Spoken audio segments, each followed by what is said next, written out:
Hello friends, welcome to career academy.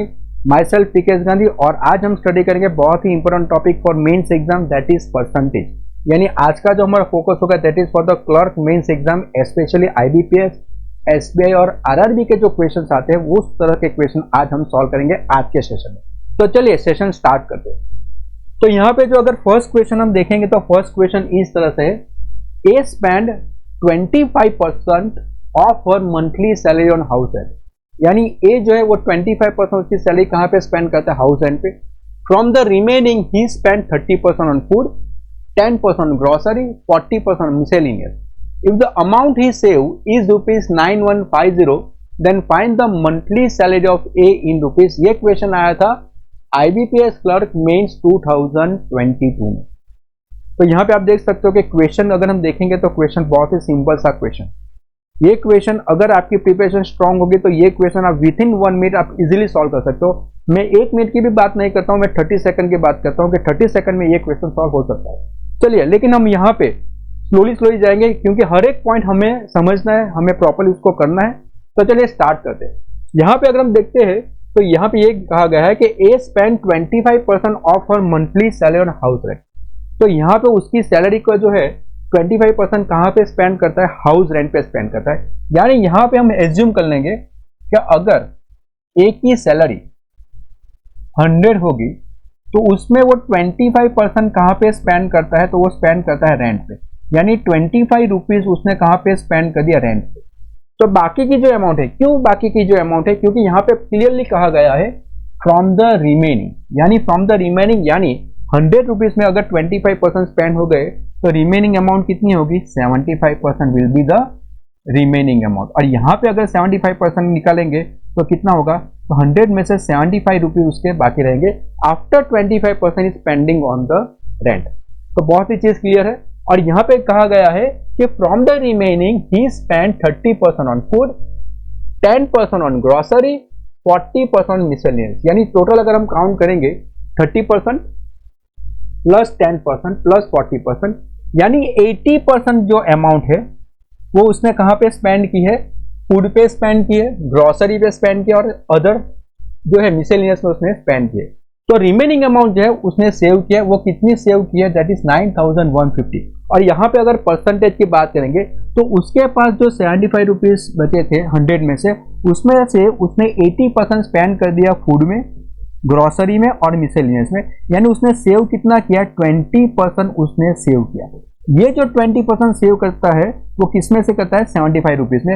और 75 का अगर 20% निकालेंगे तो वो कितना होगा?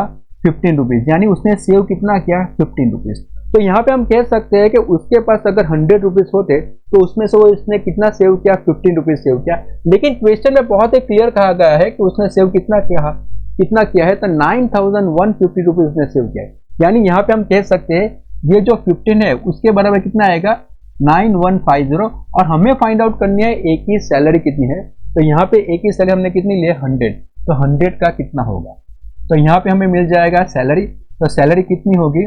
तो यहाँ पे 9150 मल्टीप्लाई बाय 100 डिवाइड बाई 15, यानी 15 6 90, 15 1 15 610। यानी ये सैलरी कितनी होगी? 61,000 जो है वो एक ही सैलरी होगी, मंथली सैलरी।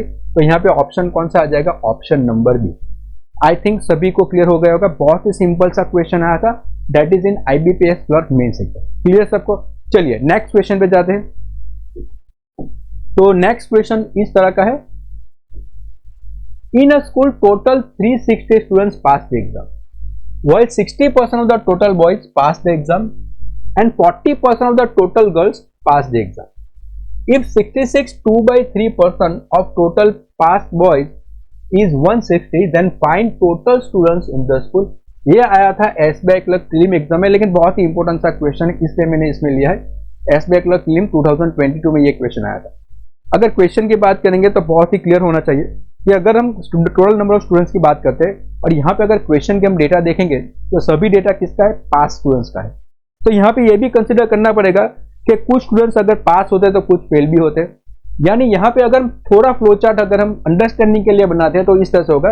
यानी अगर स्कूल में टोटल स्टूडेंट्स P होते हैं तो उसमें total boys and total girls, यानी टोटल नंबर ऑफ स्टूडेंट्स अगर हम बात करेंगे तो बॉयज प्लस गर्ल्स यानी टोटल नंबर ऑफ स्टूडेंट्स हमें मिलेंगे। यहाँ पे क्वेश्चन ये कहा गया है कि out of total boys and total girls number of boys जो पास हुए हैं वो कितने हैं, 60% है। ठीक है, यानी यहाँ पे हमें कहा गया है कि 60% बॉयज जो है वो पास हुए, यानी बॉयज कितने पास हुए हैं, तो वो कहा गया है कि 60% ऑफ बॉयज जो है वो पास हुए।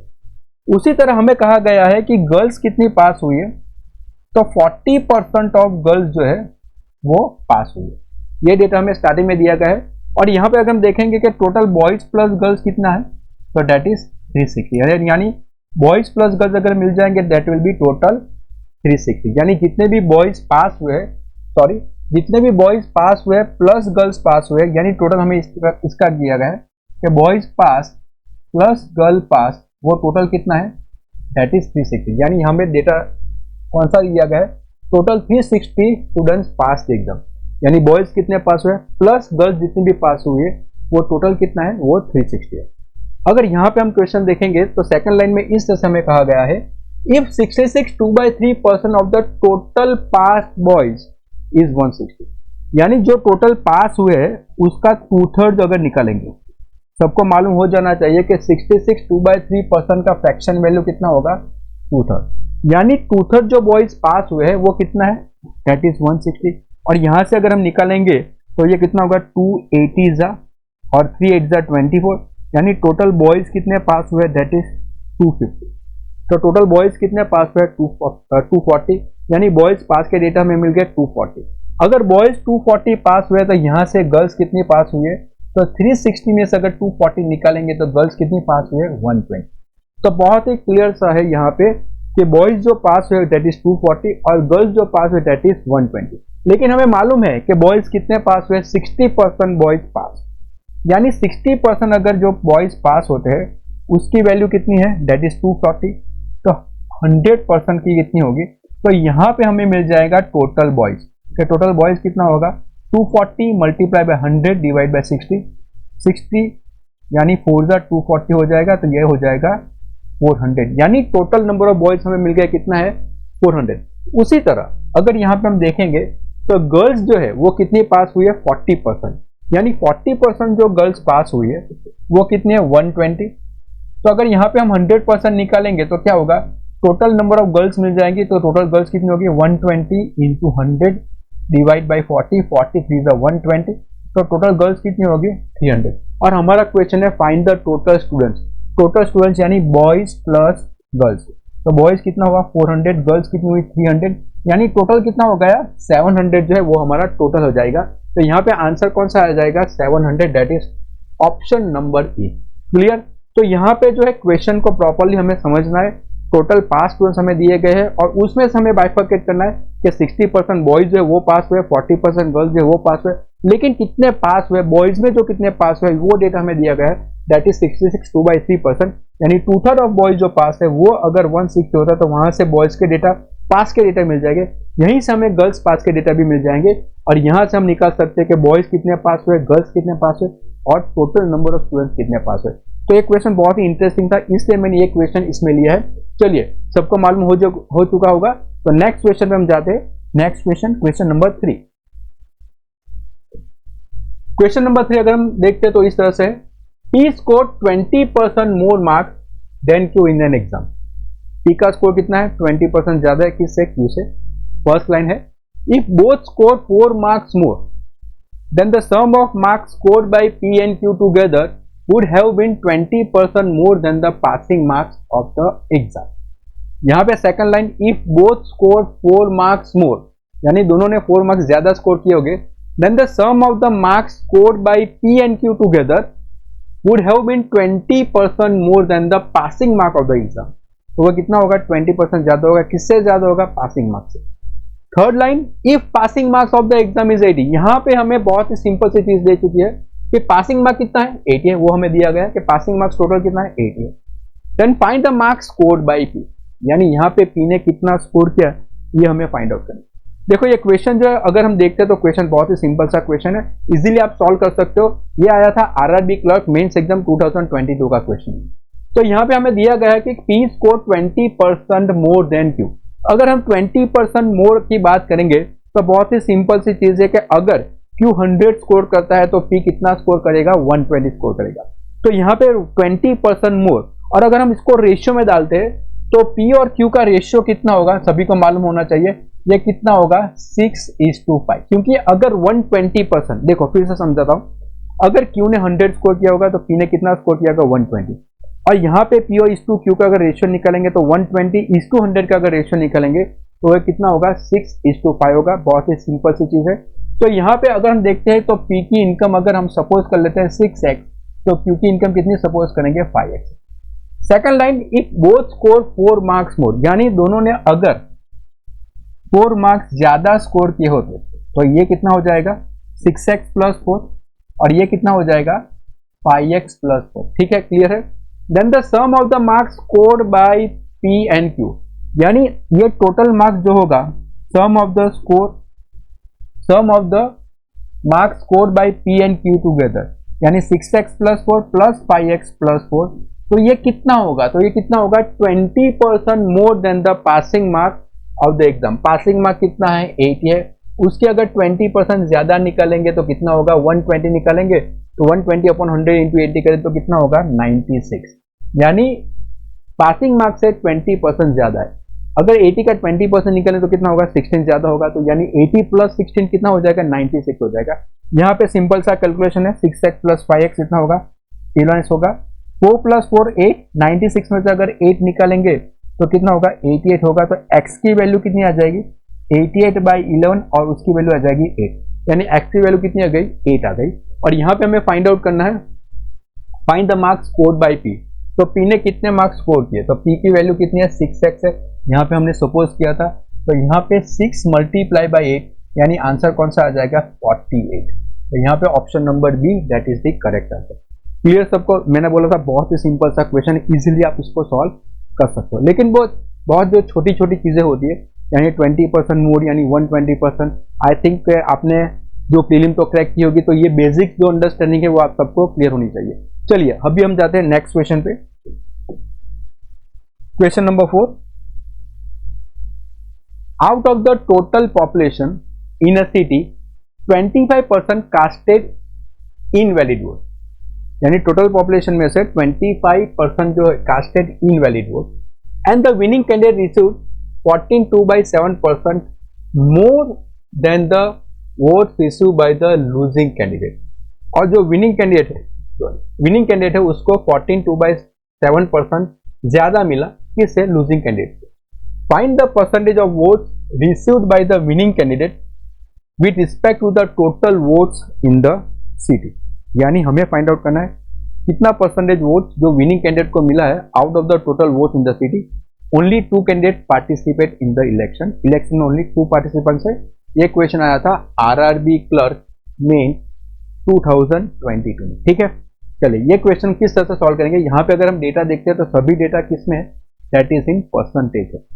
अगर यहाँ से हम निकालेंगे तो बहुत ही बेसिक से अगर निकालेंगे तो अगर टोटल अगर वोट्स हम कंसिडर करते हैं कि टोटल वोट्स यानी पॉपुलेशन, टोटल पॉपुलेशन जो हम कंसिडर करते हैं उसमें अगर हम टोटल वोट्स कंसिडर करते हैं 100x, उसमें से 25% कास्टेड इनवैलिड वोट, यानी उसमें से 25% जो है वो इनवैलिड। ठीक है, तो यहाँ पे अगर 25% निकालेंगे तो 25x जो है वो इनवैलिड है। तो यहाँ पे वैलिड वोट्स कितने हो गए, तो बहुत ही सिंपल सा है, वैलिड वोट्स कितने हो गए, दैट इज 75x, यानी 25% अगर इनवैलिड हो गए तो 75% कितना होगा, वैलिड होगा।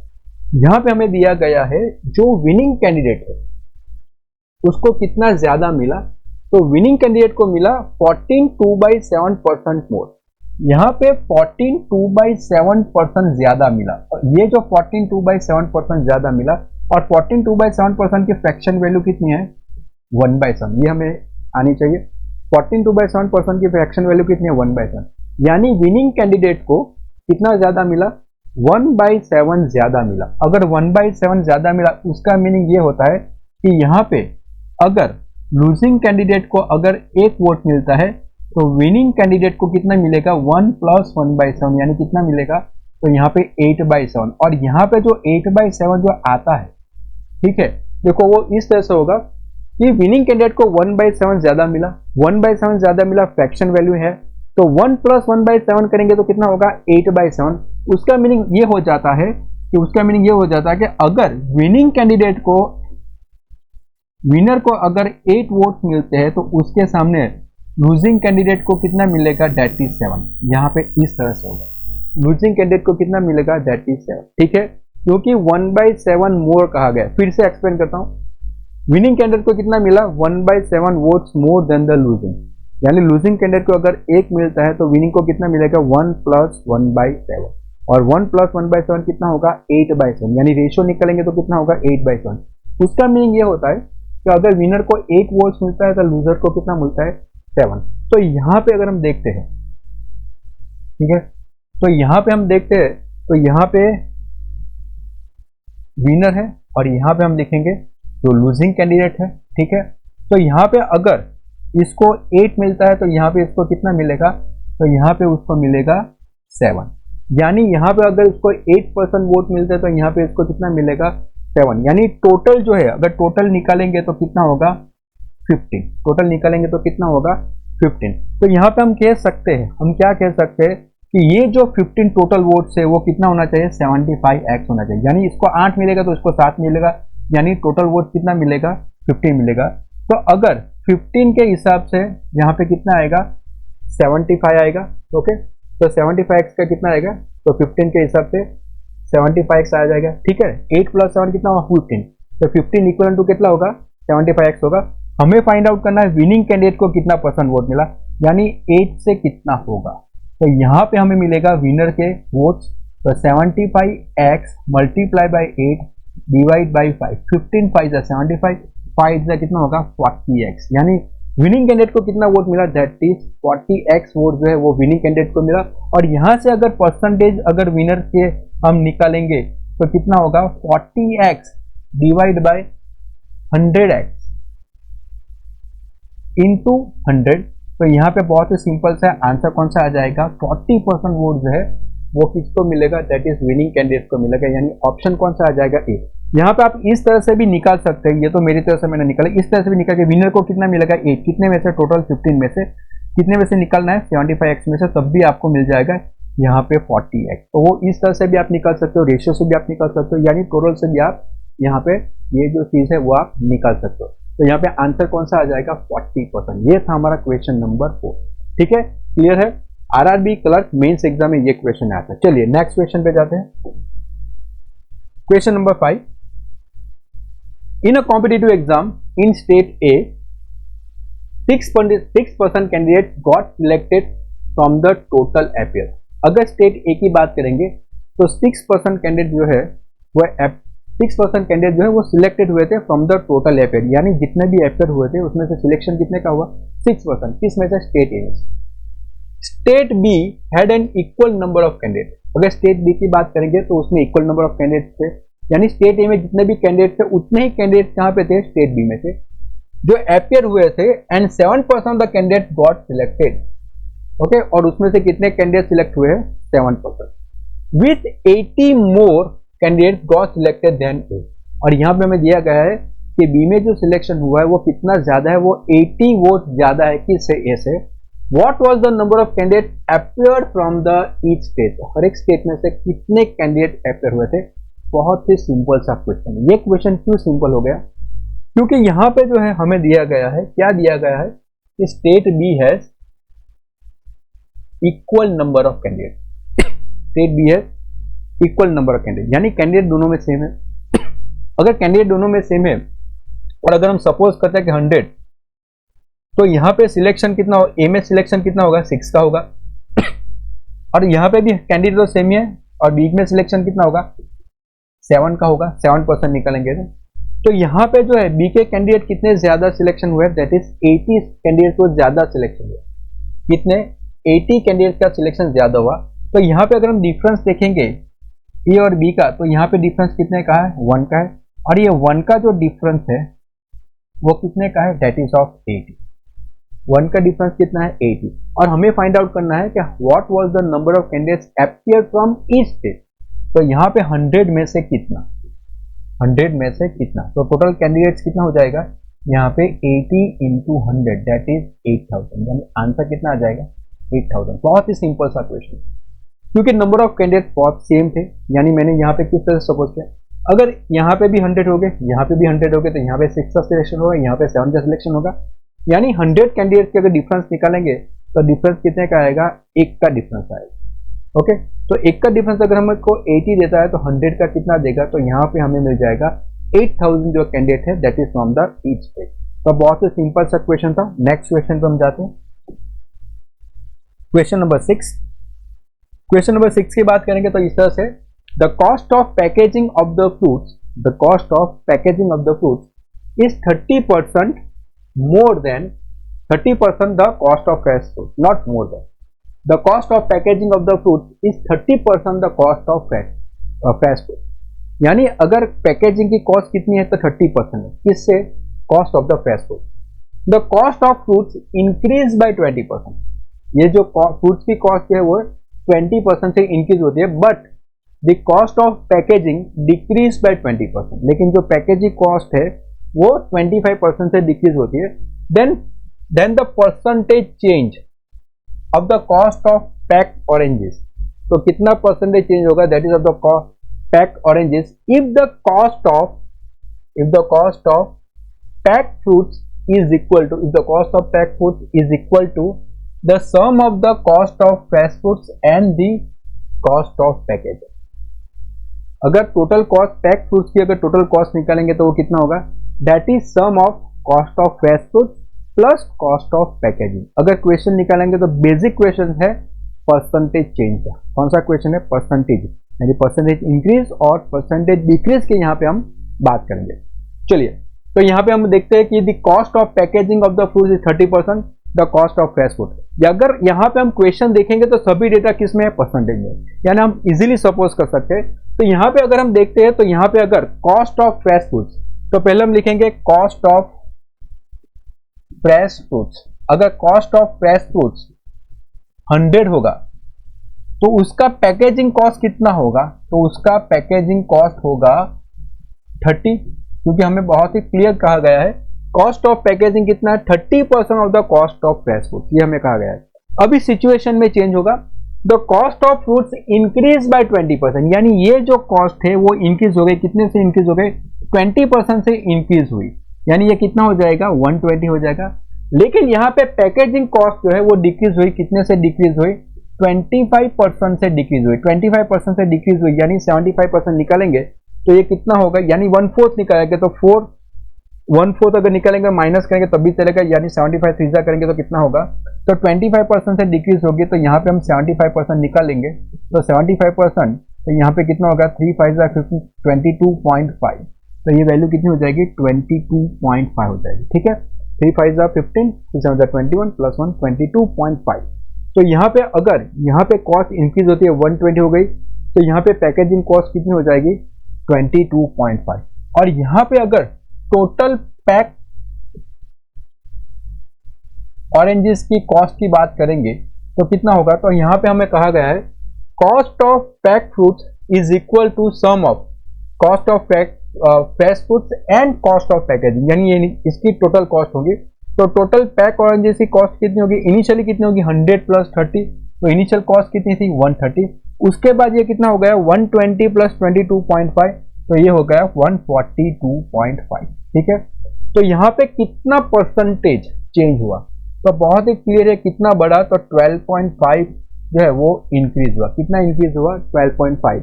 तो यहाँ पे परसेंटेज चेंज अगर हम फाइंड करते हैं तो परसेंटेज चेंज, तो चेंज कितने का आया, 12.5। तो इंक्रीज हुआ है, कहाँ से इंक्रीज हुआ है, that is from 130 multiply by 100, यानी यहाँ पे ये पॉइंट नीचे निकलेगा तो 100 निकल जाएंगे, तो यहाँ पे 120 डिवाइड बाय 13 9 जा 117, तो 9 पॉइंट, अगर 125 में से 117 निकालेंगे तो 80 रहेगा, तो यहाँ पे 80 यानी 13 कितना सा होगा, तो 13 6 जा 78, तो यहाँ पे आंसर कितना आ जाएगा, 9.6% आ जाएगा। तो परसेंटेज चेंज कितना होगा, 9.6%, यानी यहाँ पे ऑप्शन कौन सा आ जाएगा, option number E, none of this. Clear सबको, सिंपल सा क्वेश्चन था, परसेंटेज चेंज का क्वेश्चन था। सिर्फ हमें ये अंडरस्टैंड करना है, that is language of the question. Language को बहुत ही प्रॉपरली हमें इसको अंडरस्टैंड करना पड़ेगा। ठीक है, चलिए नेक्स्ट क्वेश्चन पे जाते हैं। Question number 7, a jar can 20 litres milk. Okay, a jar can pay कितना मिल्क है? 20 लीटर मिल्क है। From the jar 4 litre milk was taken out. उस जार में से 4 लीटर हमने निकाल दिया है and replace with an equal quantity of water. और वहां से हमने रिप्लेस किससे किया? तो वाटर से हमने रिप्लेस किया, यानी 4 लीटर्स मिल्क निकाल दिया और उसको रिप्लेस किससे किया? 4 लीटर वाटर से रिप्लेस किया। If 4 litre of the newly form mixture is taken out, यानी जो मिक्सचर हुआ है, बना है, जब भी हमने रिप्लेसमेंट किया और जो भी मिक्सचर आया उसमें से अगर हमने फिर से 4 लीटर निकाल दिया, then what is the final quantity of milk left in the can. तो फाइनली उस कैन में कितना मिल्क रह गया। क्वेश्चन बहुत ही सिंपल सा क्वेश्चन है। अगर आपने मिक्सचर्स अगर प्रॉपरली स्टडी किया होगा, परसेंटेज में मिक्सचर के क्वेश्चन प्रॉपरली आपने स्टडी आगे आपने किया होगा, तो ये क्वेश्चन आपके लिए बहुत ही ईजी है, क्योंकि यहाँ पे हमें कहा गया है कि जो जार है उसमें मिल्क कितना है। तो जार में मिल्क कितना है? 20 लीटर्स मिल्क है। अभी हमने क्या किया कि उसमें से 4 लीटर्स मिल्क हमने निकाल दिया। तो यहाँ पे अगर हम देखेंगे तो मिल्क कितना होगा? 16, क्योंकि 4 लीटर्स निकाल दिया। और यहाँ पे हमने क्या ऐड कर दिया? तो हमने ऐड कर दिया 4 लीटर्स वाटर। ठीक है, तो यहाँ पे अगर हम 4 लीटर मिल्क निकालते हैं तो यहाँ पे 20 का कितना मिल्क रह गया? 16, और यहाँ पे वाटर कितना हो गया? 4। तो यहाँ पे अगर हम मिक्सचर देखेंगे तो ये मिक्सचर यहाँ पे फॉर्म हो गया, वाटर और मिल्क। और यहाँ पे अगर मिल्क और वाटर का रेशियो निकालेंगे तो 16:4 यानी 4:1 का भी ये रेशियो हो गया। यानी ये जो मिक्सचर हो गया, जब हमने 4 लीटर मिल्क निकाल दिया और उसके सामने हमने 4 लीटर वाटर ऐड कर दिया, तो क्या होगा कि अभी ये जो मिक्सचर उसमें मिल्क कितना है? 16, वाटर कितना है? 4। तो यहाँ पे अगर रेशियो निकालेंगे तो कितना होगा? 4:1 का भी ये मिक्सचर का रेशियो हो गया। अभी हम क्या करेंगे? फिर से इसमें से 4 लीटर बाहर निकालेंगे, और यहाँ से अगर हम 4 लीटर बाहर निकालेंगे तो उसमें से मिल्क कितना निकल गया होगा? तो उसमें से मिल्क कितना निकल गया होगा? तो मिल्क का पार्ट कितना है? 4, आउट ऑफ कितना? 5। 4 + 1 5, यानी 4 + 1 5 होगा। तो उसमें से कितना निकला? 4, लेकिन टोटल किसमें से निकला? 4 में से। तो 4 लीटर में से मिल्क का प्रोपोर्शन कितना निकल गया? 4 आउट ऑफ 5 इंटू 4, तो ये हो जाएगा 16/5। और 16/5 यानी मल्टीप्लाई बाई 2 कर दीजिए, यानी 3.2 लीटर जो है वो मिल्क यहाँ से निकल गया। कितना निकल गया? 3.2 लीटर। यानी हमने यहाँ से जो 4 लीटर मिक्सचर जो निकाला उसमें से मिल्क कितना निकल गया? 3.2 लीटर। तो रिमेनिंग कितना हुआ मिल्क? तो अभी जो मिक्सचर हुआ उसमें मिल्क कितना बाकी रहा? तो रिमेनिंग मिल्क कितना होगा? तो यहाँ पे 16 - 3.2, और अब 16 में से 3.2 निकालेंगे तो कितना होगा? That is 12.8। ठीक है, तो यहाँ पे मिल्क कितना बचा? फाइनली 12.8 लीटर जो है वो मिल्क उसमें फाइनली रह गया। तो आंसर कितना आएगा? 12.8 लीटर। क्लियर सबको? आई थिंक सबको क्लियर हो गया होगा। सिंपल सा क्वेश्चन है, बेसिक मिक्सचर का क्वेश्चन है, सभी को आना चाहिए क्वेश्चन। तो ठीक है, अभी हम जाते हैं नेक्स्ट क्वेश्चन पे। Question number 8, the percentage of metals in a mine of zinc ore is 60%। Okay, तो जो जिंक का जो ओर है उसमें मेटल कितना परसेंट है? 60%। Now the percentage of silver is 3/4% of the metal. अभी जो सिल्वर का जो प्रोपोर्शन है वो कितना है? परसेंटेज कितना है? वो 3/4% है मेटल का, and the rest is zinc. बाकी का जो भी है वो क्या है? जिंक है, वो हमें कहा गया है। If the mass of the ore extracted from the mine is 8000 kg, यानी ओर का जो अगर हम वेट निकालेंगे तो वो कितना होगा? 8000 kg ओरल जो है उसका वेट होगा। तो mass of the zinc is, तो हमें फाइंड आउट करना है कि जिंक कितना केजी उसमें, क्या फाइंड आउट करना है? जिंक कितना केजी है वो हमें फाइंड आउट करना है। तो यहाँ पे अगर यहाँ पे हमें दिया गया है कि भाई टोटल कितना है? 8000 kg, तो यहाँ पे क्वेश्चन थोड़ा सिंपल हो जाता है, क्योंकि टोटल वेट हमें मालूम है कितना है? 8000 kg। अगर 8000 kg टोटल वेट है और उसमें से हमें मालूम है कि 60% जो है वो मेटल है, यहाँ पे हम निकालेंगे कि 60% क्या है? वो मेटल है। और यहाँ पे 60% निकालेंगे तो 6 8 × 48, यानी मेटल कितना है? 4800। मेटल कितना है? 4800 kg जो है वो मेटल है। और ये जो 4800 kg जो मेटल है उस पर कहा गया है द परसेंटेज ऑफ सिल्वर कितना है? 3/4%। और इसका जो सिल्वर कंटेंट कितना है? उसमें सिल्वर कितना है? तो 3/4% है। 3/4% यानी 1/100 किसमें से? 4800। तो यहाँ से अगर हम कैंसिल निकालेंगे, काटेंगे तो 4 1 जा 4, 4 2 साइड, तो यहाँ पे हमें मालूम हो जाएगा कि 36 kg जो है वो क्या है, सिल्वर है। यानी 4800 kg जो मेटल है उसमें से 3/4% क्या है, सिल्वर है, और बाकी का क्या है, जिंक है। तो यहाँ पे हमें मिल जाएगा कि भाई जिंक कितना होगा, तो 4800 में से माइनस कर दो सिल्वर को 36, तो यहाँ पे ये 9 ये 7, तो ये हो जाएगा 4764, तो 4764 kg जो है वो होगा जिंक। तो आंसर कौन सा आ जाएगा, ऑप्शन नंबर बी। क्लियर सबको? तो बहुत ही बेसिक सा क्वेश्चन था ये भी। 8000 में से 60% मेटल है, जो 4800 kg आ गया, उसमें से 3/4% क्या है, सिल्वर है, तो बाकी का क्या होगा, जिंक होगा। क्लियर? चलिए नेक्स्ट क्वेश्चन पे जाते हैं। Deepak was to get 50% hike in his pay, but the computer operator wrongly typed the figure as 80% and printed the new pay slip. He received his revised salary for 3 months. उसको जो salary मिली that is for the 3 months before the organization realized the mistake. What percentage of his correct new salary will get in the 4th month if the excess paid to him in the previous 3 months is to be deducted from his 4th month? यानी ये question का अगर properly understand करते हैं तो सभी data percentage में, यानी यहाँ पे फिर से हमें एज्यूम करना होगा।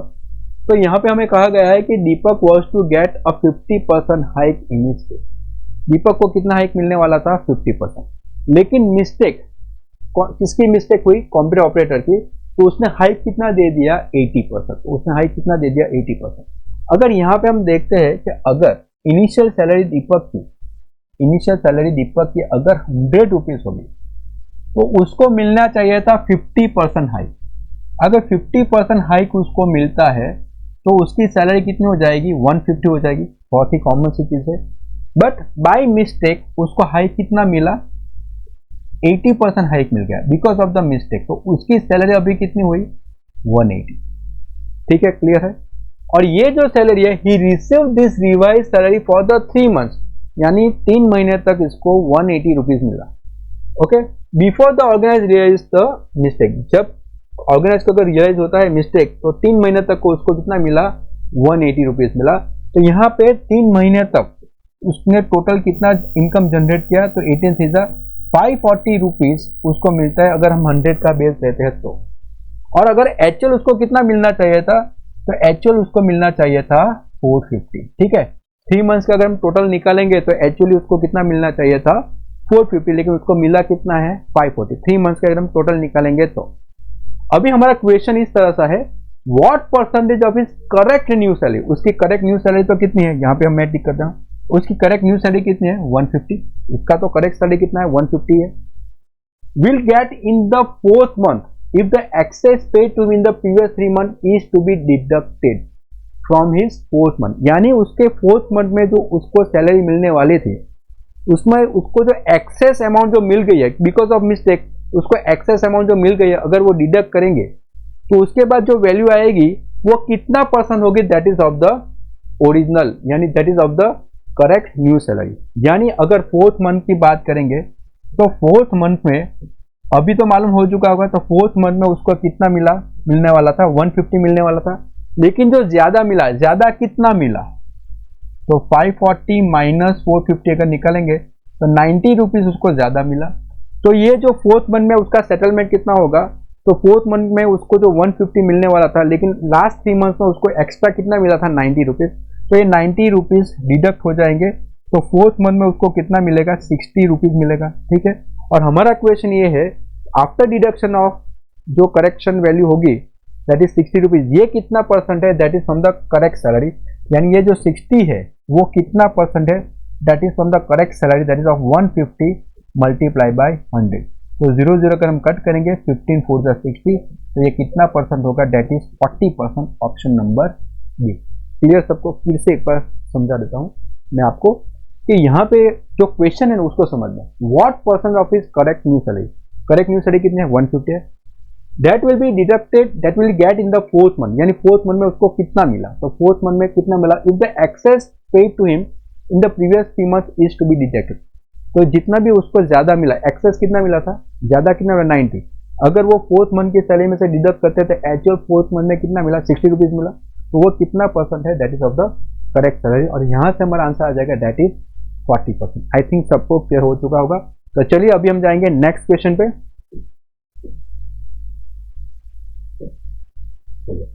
क्वेश्चन देखते हैं ये। In an election 10% of the voters on the voters list did not cast vote, यानी 10% जो है वोटर्स, वोटर लिस्ट में जितने वोटर्स है उसमें से 10% ने वोट नहीं किया है। And 60 voters cast their ballot papers blank, यानी 60 वोटर्स जो आए थे वोट करने के लिए, उन्होंने क्या किया, तो बैलेट पेपर को ब्लैंक ही रहने दिया। There were only 2 candidates, only 2 candidates है। The winner was supported by 47% of all the voters in the list. जो विनिंग कैंडिडेट है उसको 47% मिला। किसका 47% मिला, टोटल विनिंग लिस्ट में जो कैंडिडेट था, टोटल वोटर लिस्ट में जो कैंडिडेट था उसका 47% मिला। And he got 308 voters more than his rival, और उसको 308 वोट ज्यादा मिले किससे, उसके राइवल से, यानी उसको ऑपोजिट जो भी पर्सन था उससे उसको 308 वोट ज्यादा मिले। The number of voters on the list was, तो कितने वोटर्स थे लिस्ट में, तो ये हमें फाइंड आउट करना है कि लिस्ट में कितने वोटर्स थे। ठीक है, चलिए यहाँ पे अगर हम क्वेश्चन देखेंगे तो पहले तो यहाँ पे सभी डेटा जो है वो बहुत ही थोड़े data, 10% of the voters on the voting list, 60 voters cast their ballot paper blank. तो यहाँ पे अगर हम देखेंगे, और यहाँ पे मोस्ट इंपॉर्टेंट है दैट इज वोटर लिस्ट। तो वोटर लिस्ट में से जितने भी कैंडिडेट होंगे उसमें से 10%,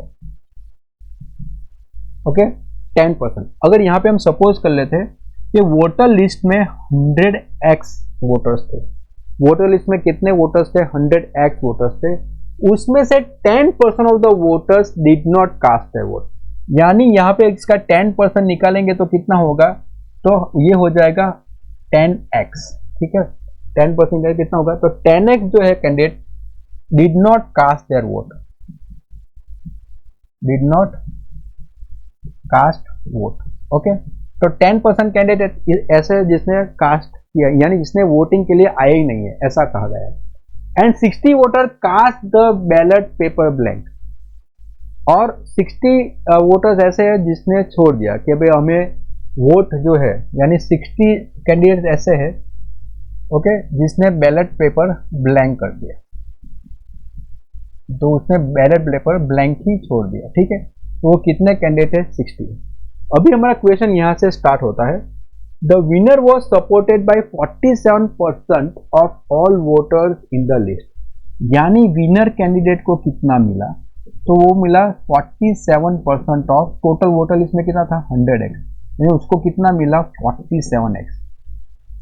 और वो कितना था, तो 308 ज्यादा था किससे, लूजिंग कैंडिडेट से। तो यहाँ पे अगर लूजिंग कैंडिडेट की बात करेंगे, ये बहुत ही इंपॉर्टेंट है ये पॉइंट, लूजिंग कैंडिडेट को कितना वोट मिला होगा, तो 47x, विनर जो मिला है उससे 308 कम मिला।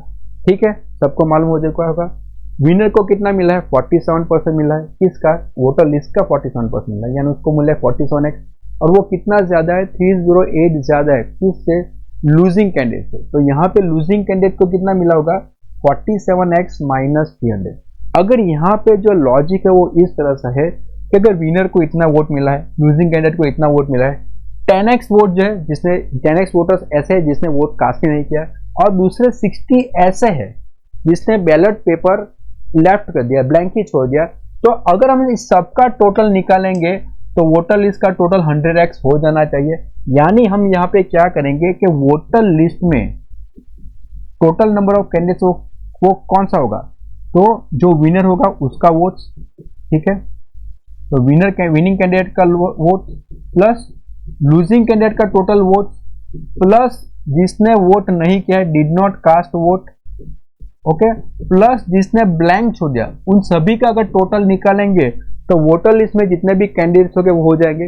तो वोटर लिस्ट में कितने कैंडिडेट है, 100x है, तो वो कैसे होगा, तो विनर का vote total number of votes कितना है, 47x है, लूजिंग का टोटल नंबर ऑफ वोट्स कितना है, 47x माइनस 308 है, जिसने वोट नहीं किया वो कितने वोटर्स हैं, 10x है, जिसने ब्लैंक छोड़ दिया वो कितने हैं, 60 है। तो यहाँ का अगर हम कैलकुलेशन निकालेंगे तो 47x प्लस 47x यानी हो जाएगा 94, प्लस 10x, यानी ये हो जाएगा 100x is equal to 104x minus 308 plus 60, यानी 308 में से अगर 60 निकालेंगे तो आई थिंक 248 हो जाएगा।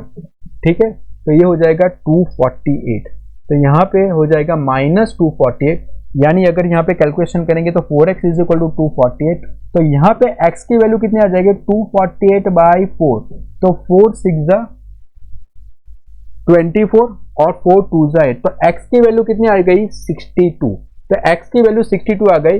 तो यहाँ पे टोटल वोटर्स कितने हैं, number of voter in the voting list, तो वो कितना है 100x, तो हमारा आंसर कितना आ जाएगा 100x, और x की वैल्यू कितनी आ गई 62, यानी टोटल वोटिंग लिस्ट में कितना था 6200। बहुत ही इंटरेस्टिंग सा क्वेश्चन था, बहुत ही समझ के उसको करना है। ठीक है, तो यहाँ पे हमने देखा कि ये क्वेश्चन बहुत ही इंपॉर्टेंट है और बहुत ही हमें ध्यान में रखा, थोड़ा अलग है, सिंपल सा क्वेश्चन नहीं है। यहाँ पे हमने क्या किया कि टोटल वोटर लिस्ट का जो कैंडिडेट थे उसको सबको ऐड करके वोटर लिस्ट में कितने कैंडिडेट थे वो हमने कर लिया। मेन लॉजिक ये था कि 47% ऑफ द वोटर लिस्ट, तो लूजिंग को कितना मिलेगा 47x माइनस 308, ये बहुत ही इंपॉर्टेंट सा लॉजिक है। ठीक है, आई थिंक सबको क्लियर हो चुका होगा। चलिए,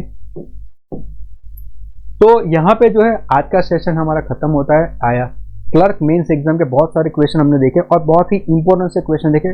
मोस्ट इंपॉर्टेंट चीज ये है कि यहाँ पे जो लॉजिक जो अप्लाई करना है वो बहुत ही इंपॉर्टेंट है, थोड़ी प्रैक्टिस ज्यादा होनी चाहिए जब भी आप मेंस एग्जाम की प्रिपरेशन करें तब। तो आज का सेशन यहीं पे समाप्त होता है। Thank you very much.